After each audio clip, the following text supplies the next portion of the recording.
18h05, hein. Toujours à l'écoute de Radio Rose en FM en stéréophonie sur 94,7 MHz.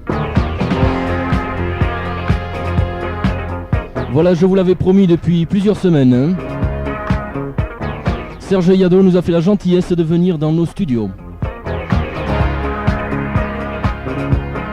Voilà, alors tout d'abord Serge, je tiens à te remercier de ta visite, hein, et j'espère qu'elles seront suivies d'autres nombreuses visites, ok? Bonjour JP. Comment vas-tu? Ça va bien. Ça te fait plaisir de retrouver le pays quand même? Surtout avec un soleil pareil. Eh oui, parce que pourquoi? Paris fait mauvais? Il y a des pluies diluviennes à Paris, savez-vous.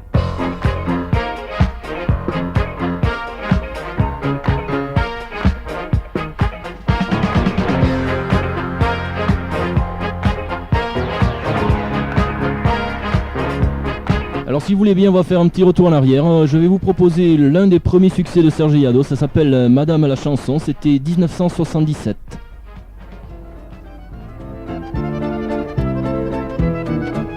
Autrefois tu étais une fleur du pavé, tu savais dire merde aux gendarmes. Tu faisais les beaux jours des petits bals de faubourg, aujourd'hui tu fais trop de vacarme. Madame la chanson, malgré tes cheveux longs, on devine que tu pues le pognon, le poème bidon, la bibine. Autrefois toute crue, tu poussais dans la rue, sous les doigts d'un joueur d'épinette. Celui qui te chantait, Dieu sait s'il se foutait de mériter le nom de vedette. Madame la chanson, malgré tes cheveux longs, on devine que tu pues le pognon, le poème bidon, la bibine. Quand tu parlais d'amour, tu faisais pas de détour, un cul c'était un cul, même postiche. Aujourd'hui t'es chichi et t'es tartufferie, c'est de l'eau de rose pour petite fille riche. Madame la chanson, malgré tes cheveux longs, on devine que tu pues le pognon, le poème bidon, la bibine. Tu prônes la vertu mais tu te prostitues pour peu qu'un gros fabricant de meubles te glisse un chèque en blanc ou t'offre un pont d'argent. Vraiment tu n'es plus l'âme du peuple. Madame la chanson, malgré tes cheveux longs, on devine que tu pues le pognon, le poème bidon, la bibine. Mais autrefois pourtant, lorsque c'était Bruant qui chantait la rue et la tristesse, la rime à ses amours, c'était au jour le jour, et ça n'empêchait pas la tendresse. Madame la chanson, malgré tes cheveux longs, on devine que tu pues le pognon, le poème bidon, la bibine.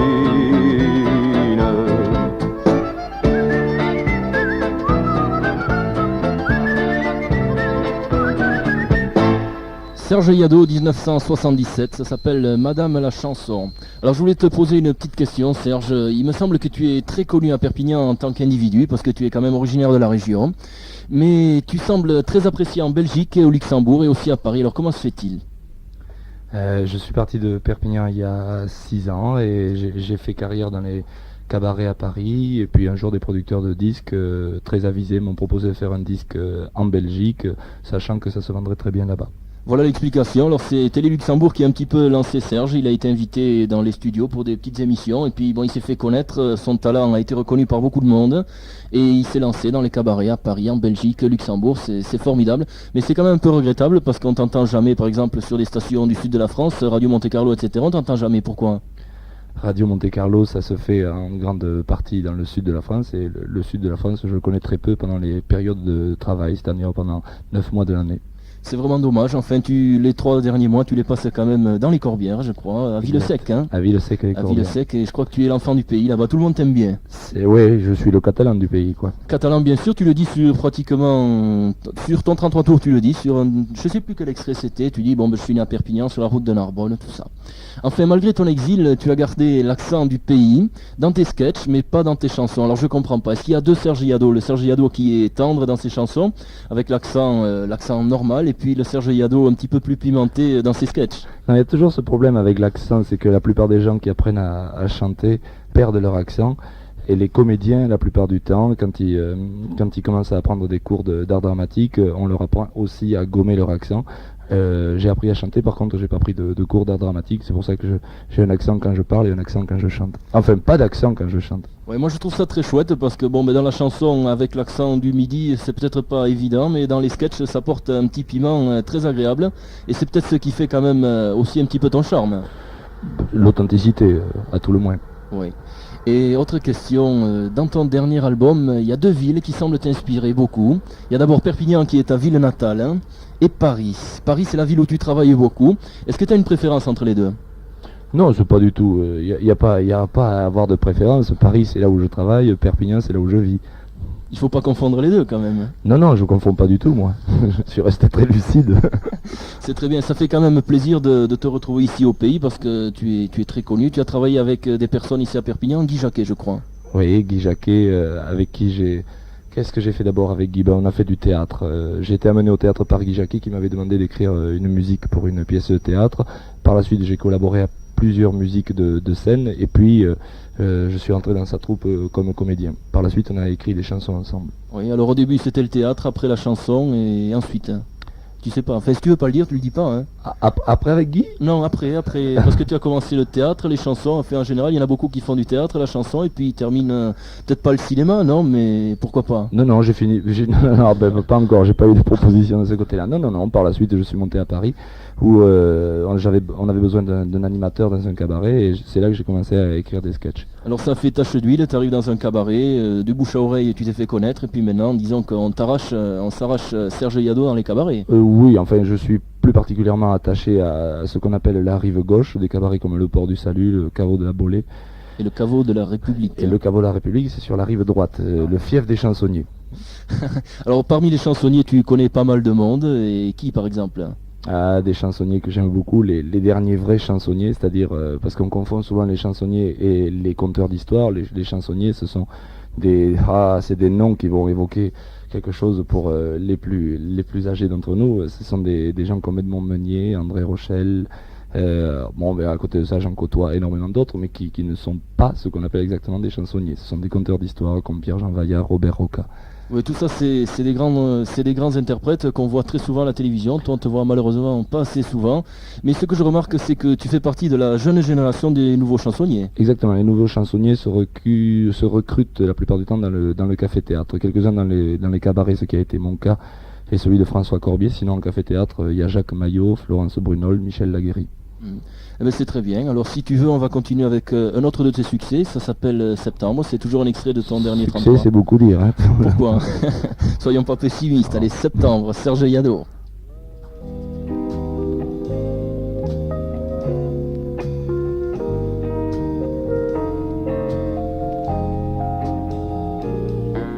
Les roses de l'été, toutes ces jolies dames ont perdu leur beauté, mais j'ai la mort dans l'âme. Voilà, c'est Serge Yadot, le titre Septembre. Alors tout à l'heure on parlait de Guy Jacquet, et Guy Jacquet, je crois, il t'a écrit des paroles d'une chanson. Il a écrit les paroles d'une chanson. Il m'a écrit les paroles de plusieurs chansons, mais c'est la seule de celles qu'on a écrites ensemble qui a été enregistrée. Oui. Et le titre c'est Il faudrait. Juste avant, il y a un petit poème qui s'appelle Loup Papette. Je crois que tu voulais nous raconter une petite histoire là. C'était pas à propos de ça. Tu t'es mélangé dans tes papiers. C'était à propos de la chanson qu'on vient de passer là. C'était à propos de la chanson Septembre. C'est la première chanson, enfin la plus ancienne chanson que j'ai faite, qui a été enregistrée. Celle-là, j'ai écrite. J'avais 18 ans. Et je m'aperçois qu'elle tient toujours le coup, hein, toujours aussi... elle est toujours aussi fleur bleue. Quoi. C'est marrant parce que ça sert quand même de musique d'ambiance, c'est très agréable d'entendre ça. Ah, oui. Et comme instrument, t'as pas l'air d'accord là? Oui, absolument. Ah, oui. Bon, je croyais que t'étais pas d'accord. Qu'est-ce qu'on a pu emballer sur cette air-là? Mais sinon, tu joues de la guitare, mais est-ce que tu joues d'autres instruments de musique hein? Non, pratiquement pas. Je joue que de la guitare. Quand je faisais du petit bal, je jouais aussi de la basse, mais c'était pour dépanner le bassiste parce qu'il allait draguer. Et toi tu draguais jamais? J'apprenais à jouer la basse. C'est plus intéressant. Enfin, c'est peut-être pas aussi intéressant, mais c'est plus productif pour l'avenir. Point de vue culture musicale, c'est plus intéressant. C'est certain. Alors si tu veux, on va écouter Loup Papette et juste après Il faudrait, ok? voudrais conclure par une histoire. C'était un de ces pépés, comme on n'en trouve plus maintenant que chez nous, vous savez, en liberté, pour que les touristes japonais puissent les photographier dans des réserves, vous voyez. Chouette, un occitan. Ils ont un drôle d'accent, les japonais, cette année. Un de ces pépés que, quand ils traversaient la rue, on disait aux touristes, l'écrasez pas avec vos automobiles, faites attention, hein. Vous voyez qu'il nous a fallu des années pour faire un pépé comme ça. Un monument, le type. Il était tellement vieux que quand il passait dans le village et qu'il voyait ceux de 70 ans qui jouaient aux boules sur la place, il leur disait, alors, il n'y a pas école aujourd'hui?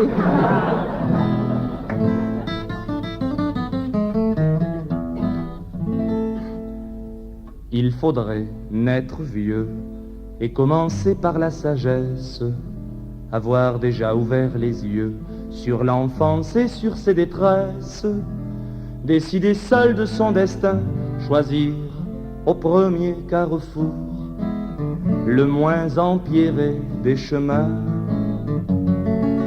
la terre fraîche des labours, sentir ensuite notre écorce solide au vent des 40 ans, à 20 ans se sentir la force d'aimer comme un adolescent, être enfant lorsque nos enfants seraient devenus nos aînés, nous apprenant les vérités que les vieux disaient au couchant, enfin disparaître sans bruit, fragile comme fleur de blé, bercée par l'ombre de nos fruits. Il faudrait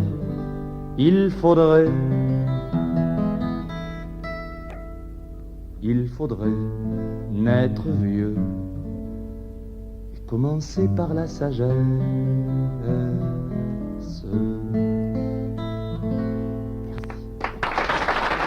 Merci Serge, il faudrait, c'est quand même une très très belle chanson, moi j'adore ce genre de chanson, c'est triste mais c'est très très chouette. Hein.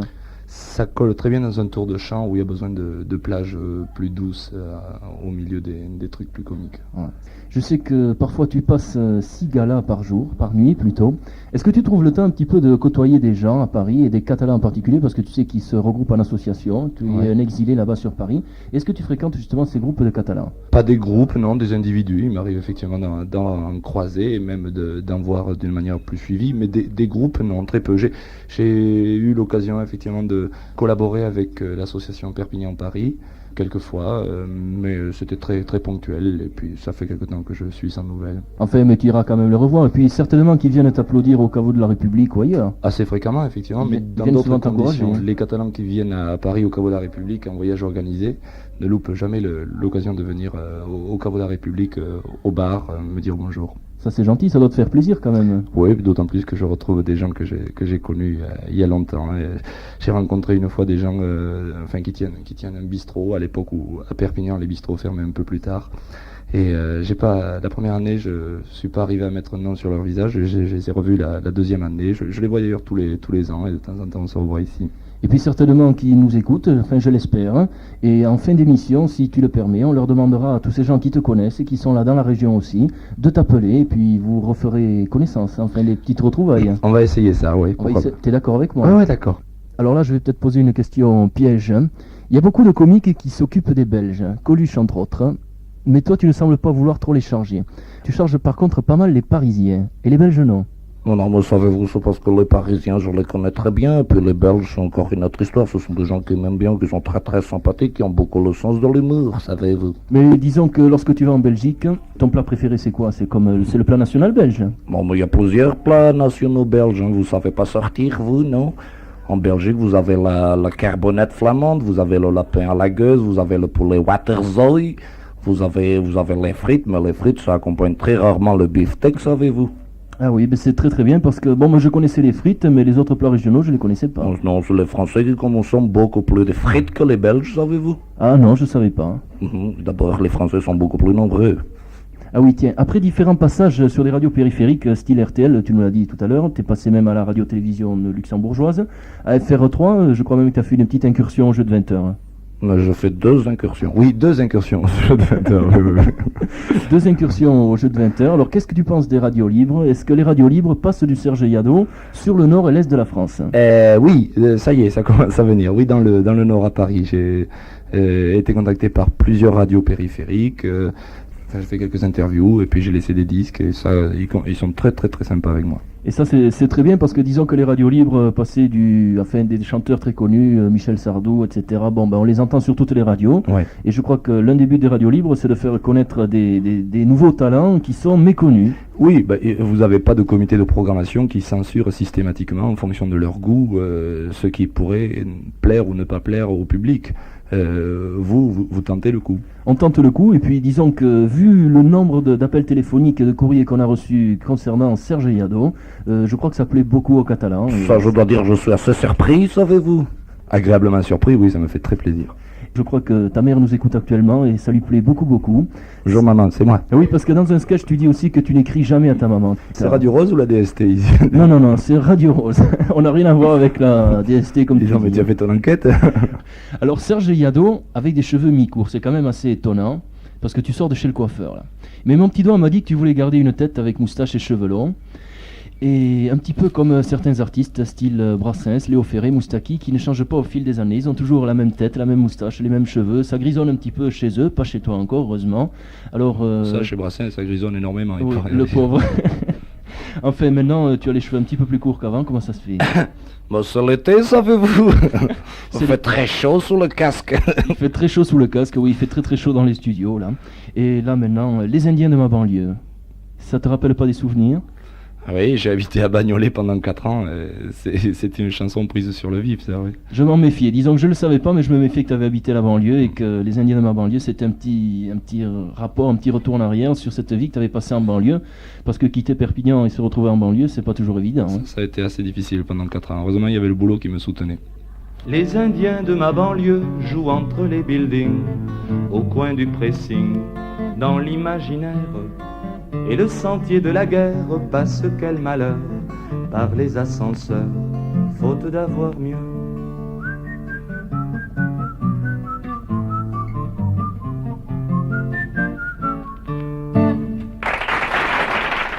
Voilà, alors maintenant on va y venir, on va parler de ton sketch. C'est celui qui marche certainement le mieux. À Perpignan, il a un très très gros succès, ça s'appelle De Perpignan à Paris. Mais quand je l'entends, ce sketch de Perpignan à Paris, on se croirait vraiment dans le train. Bien sûr, ça a été pris aussi sur le vif. J'ai commencé par Tarascon. C'était à Tarascon où j'étais surpris d'entendre ce speaker qui répétait plusieurs fois Tarascon. Et je me suis dit qu'il y avait quelque chose à creuser de ce côté-là. Alors je faisais monter le train de Perpignan. Après il arrivait à Narbonne, puis j'ai fait Tarascon. Puis il arrivait assez vite à Paris à l'époque. C'est un sketch qui faisait 2 minutes et qui maintenant fait 5 minutes et demie. Tout ce que j'ai trouvé comme gag, je l'ai rajouté dans le sketch après. Et en 1976, tu sais très bien que les jeunes de Perpignan, lorsqu'ils arrivent à l'âge de 18-19 ans, on les appelle 3 jours sous les drapeaux, ça se passe à Tarascon. Et je me souviens très bien, lorsque je suis arrivé là-bas, un petit peu penaud sur la gare de Tarascon, là sur le quai de la gare, j'ai été effrayé en attendant cet adjudant-chef, là comme tu l'appelles. Et lorsque j'entends ton sketch, on s'y croirait vraiment. Moi, je me rappelle d'être allé à Tarascon pour les mêmes raisons paramilitaires dont tu parles, mais il y a peut-être un peu plus longtemps que toi. C'était en 70, je crois. Ça te rappelle des bons souvenirs. La première fois que tu es monté à Paris, certainement, tu es monté avec la guitare sur l'épaule, hein, et tu as pris le train, parce que l'avion c'est trop cher, tu l'as dit. Oui, mais la première fois que je suis monté à Paris, je crois pas que ce soit un bon souvenir, non, parce que j'étais très très inquiet. J'avais été engagé par un cabaret à la Pizza du Marais, qui s'appelle maintenant les Blancs Manteaux, et j'avais pas eu de réponse. Et effectivement, quand je suis arrivé à Paris, le gars n'était pas là, il était parti aux États-Unis, et je me suis retrouvé sans emploi pendant tout un mois. Ce que j'avais redouté pendant le voyage se produisait à l'arrivée. Oui. Enfin, un mois sans travail, évidemment, c'est quand même regrettable lorsqu'on se trouve tout seul, un Perpignanais perdu à Paris. J'ai connu ça un petit peu, pas pour travailler, mais je me suis trouvé tout seul dans les couloirs du métro. C'est assez impressionnant. Oui, maintenant je m'y fais. Si jamais le métier ne marchait pas, je me reconvertirai chauffeur de taxi et je connais tous les petits raccourcis. Oui, mais c'est évident parce que lorsqu'on fait quand même 6 cabarets dans la nuit, il faut quand même connaître Paris parce que tu traverses Paris en long et en large. Oui. 6, c'est pas mon record, hein. Mon record c'était 9. C'est 9. Merci beaucoup. Vous avez peut-être remarqué au passage que j'ai un peu d'accent quand je parle. Parce que, vous voyez, je suis étranger, je suis scandinave, je suis du nord, de Perpignan, je suis né sur la route de Narbonne. Et les copains à Perpignan me disaient toujours, à ce moment, à la télé, ils font passer que des artistes mauvais, hein, des minables. Tu devrais y aller. Voilà alors un petit message à caractère personnel, c'est Serge qui doit lancer ça. Dis maman, pense à tourner la cassette, sinon on n'entendra rien du tout après. Oui alors madame Yado, vous avez bien entendu, il faut tourner la cassette. Et puis maman, si vous trouvez pas les boutons, Qui reste. allez, vous allez voir le voisin, vous sonnez, vous lui dites allez, tournez-moi la cassette et on repart. Juste à la fin, on terminera notre émission tout à l'heure, dans 20 minutes à peu près, avec de nouveau de Perpignan à Paris. Non mais écoutez, c'est du matraquage. Et Dalida, qu'est-ce qu'elle va dire? Ah bah écoute, Dalida, on l'entend sur toutes les radios périphériques et tout, alors sur Radio Rose, on préfère écouter Serge Yado que Dalida, et pourtant on n'a rien contre elle. Hein. Une radio rose qui fait pas passer Dalida. Tout à l'heure, on va vous proposer le titre Variété à varier. Mais comment ça se fait là? Tu as attaqué quand même pas mal de monde dans ce sketch. Peut-être Aznavour sur la petite taille, mais ça c'est devenu même un lieu commun. Ouais, mais c'est Aznavour tel le porte-clés. Alors, au passage, je dis que à Radio Rose, nous avons des porte-clés, hein, et que vous pouvez les demander en téléphonant au 85 12 26 ou plutôt en écrivant la boîte postale numéro 8, 66 680 Cannes-Ouest. Vous n'aurez pas Aznavour sur la face B du porte-clés, mais vous aurez la panthère à Radio Rose. C'est un petit peu pareil. Oui, mais vous voyez, ça me permet toujours d'enchaîner directement, précisément, sur le thème des variétés. Parce que je parlais de Midi Première, vous savez, Midi Première, qui est une émission de variété qui passe à 12h30 sur TF1, je ne sais pas si vous connaissez, c'est tout nouveau. Variété à varier, Serge Yado. Et puis maintenant, c'était prévu au programme, il nous a demandé un petit disque de Dalida, et bien on va lui offrir, tiens. Alors si vous entendez des bruits en fond, c'est l'hélicoptère qui décolle. Hein. Et je vous signale que Serge et moi, nous ne sommes pas très rassurés parce qu'il paraît qu'on ira faire un petit tour dans cet hélicoptère. On va survoler le moulin à vent. Alors attention, monsieur le pilote, n'accrochez pas les antennes, et en particulier les grandes antennes.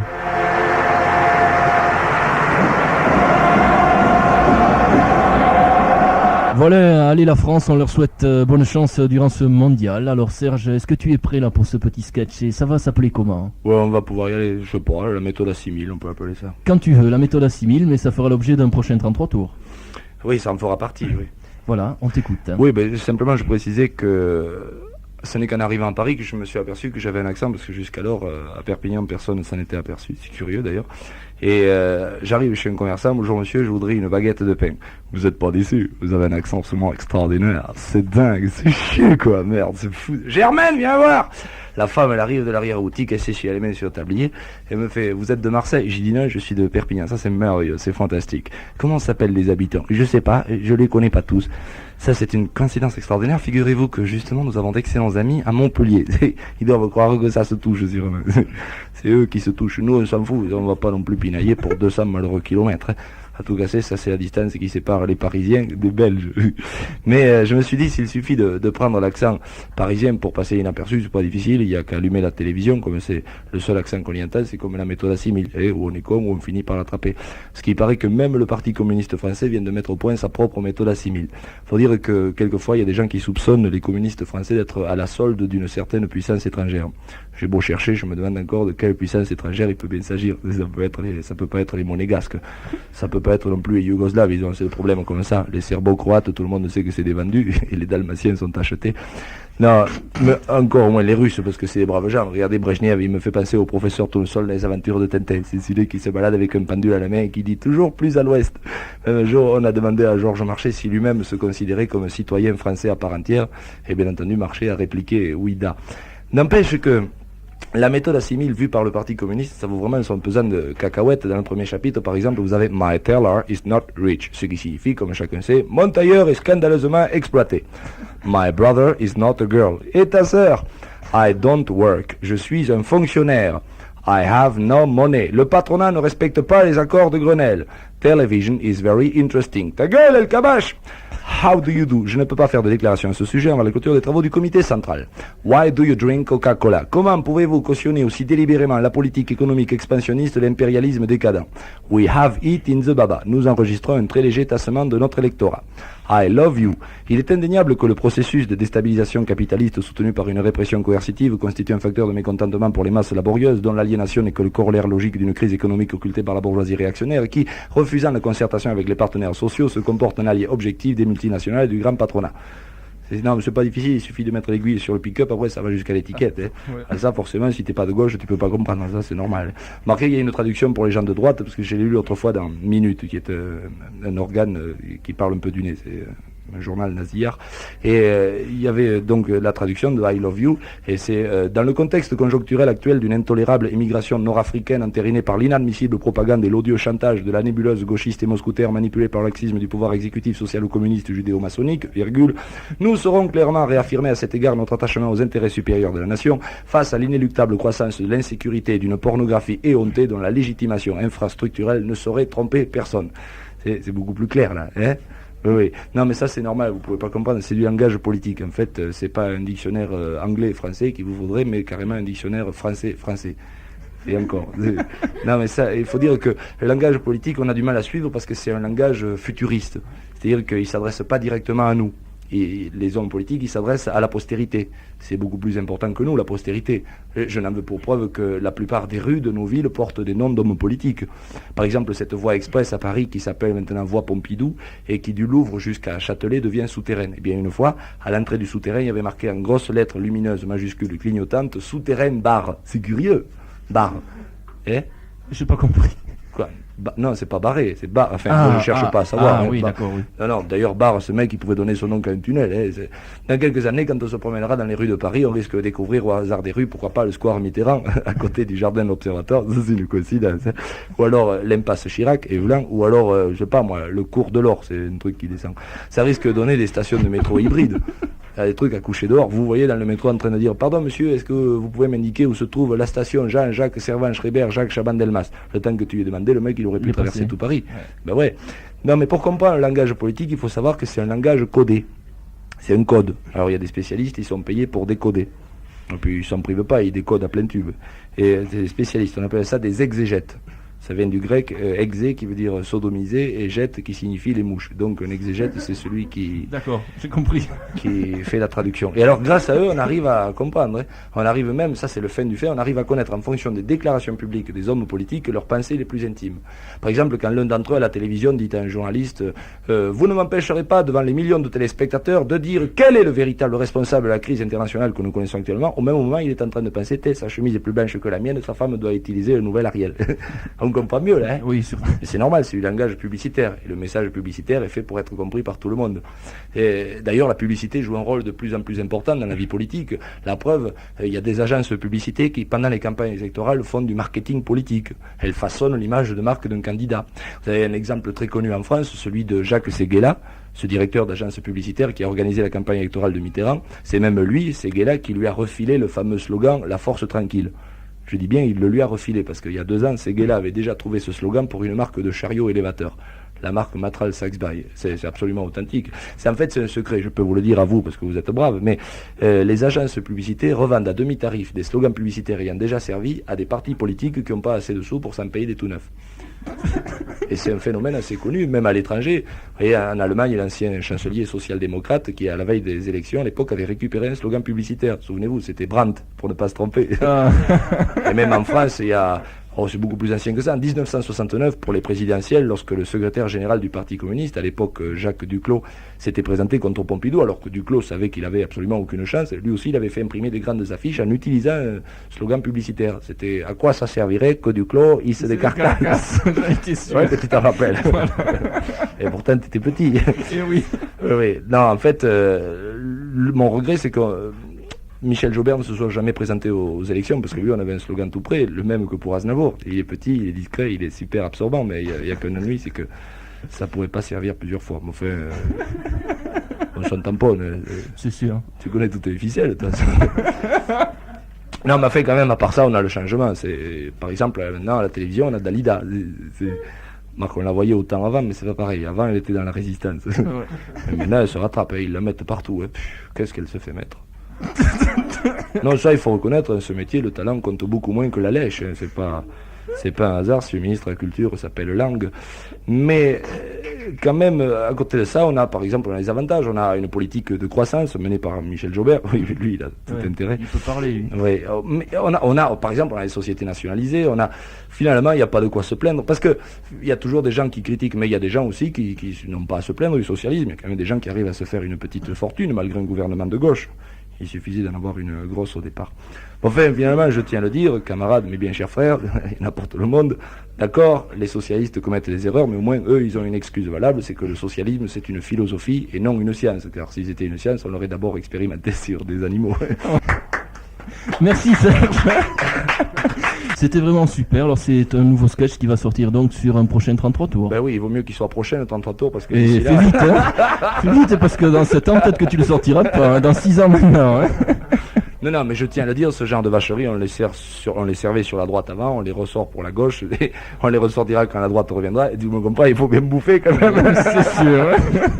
Bon, alors si tu veux, je te propose Soupli discret, c'est l'un des extraits de ton dernier 33, on l'a pas entendu encore, on a pratiquement tout entendu sauf celui-là.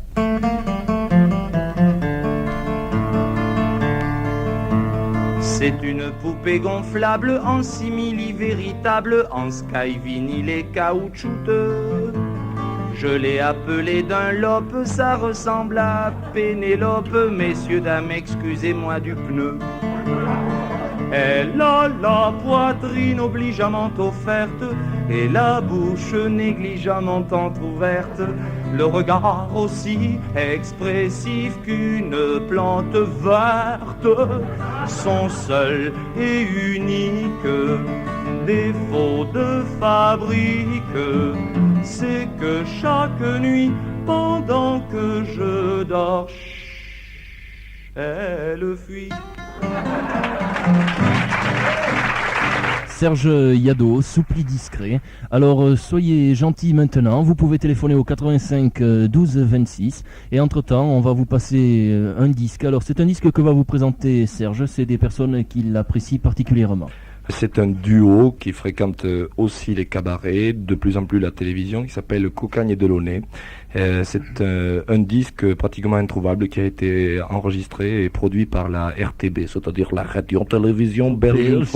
Vous pouvez appeler au 85 12 26, vous aurez Serge Yado en direct au bout du fil.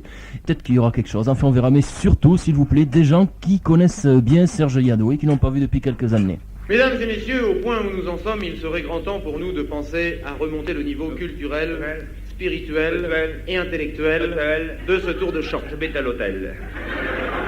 Je le mets de méchant. Voilà, le téléphone fume, actuellement il est libre. Appelez 85 12 26 et c'est Serge qui vous décrochera. Elle s'engage dans la Légion. Non! La nuit sous les palmiers. Voilà, 85 12 26, c'est le numéro que vous pouvez appeler. Il vient à l'instant de raccrocher et ça fume, le standard fume. Il a beaucoup d'anciennes connaissances qui le rappellent.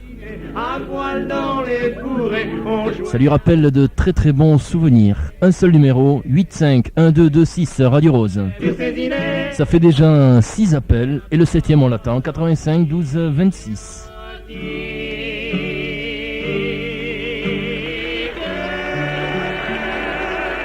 Alors un avis très important, là je tenais à vous préciser qu'il y avait eu un appel aussi pour un évier bouché. Alors la personne s'était trompée de numéro et croyait appeler le plombier.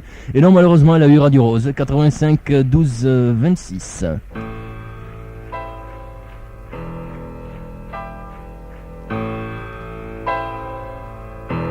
Et lui il s'appelle Jordi Bar, hein. Et le titre c'est Tokem Lazors. Et vous voyez ça sonne toujours sur le 85 12 26. Hores de vellut d'un cel il·luminat. A tot moment toquen hores d'angúnia d'un món ensangonat. De mentre van tocant les hores d'una humanitat que raja com un riu vers l'eternitat sense vores, sense sol, sense hivern i sense estiu, amb els nans de la campana que plora i els dring Havana, que Rio, Rio, Rio, Rio, Rio, Rio, Rio,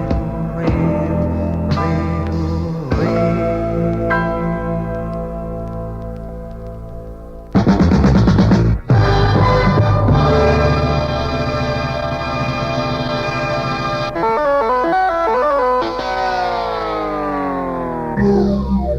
Vous écoutez Radio Rose. La musique ici, elle est super. Super. Génial. Voilà 19h44 minutes. Toujours la bande FM, la stéréophonie 94.7, c'était Radio Rose en compagnie de notre ami Serge Yado et interviewé par votre serviteur JP.